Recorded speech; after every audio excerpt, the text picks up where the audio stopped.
Hello guys, what's up? May adlaw sa tanan og may udto. So okay, mo ni atong mga available unit guys natay 4140D nga motor grader no. Sa nangita og motor grader din na natay daghan available. Sino kaya tong motor grader sa makita ang po nato no nga unsa jud ka sinaw ang atong motor grader. So ang available nato natay 4140D og ang isa ka unit natay 4165D o 4180D ang atong available. So kini pa akong ipakita sa inyo kay mao ni atong fully assembled nga motor grader.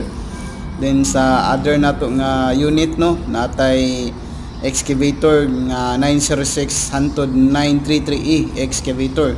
So mo ni ang luyo guys, pugi kaya to ang kuano tong motor grader. Mo ni ang iyahang luyo, sinaw kayo pag o kayo. So sa mga nangita din ha, Madam Sir, PM lang mo para ma-assist mo no. Ni so napud tay wheel loader nga for assemble gyapon ang iyahang bucket.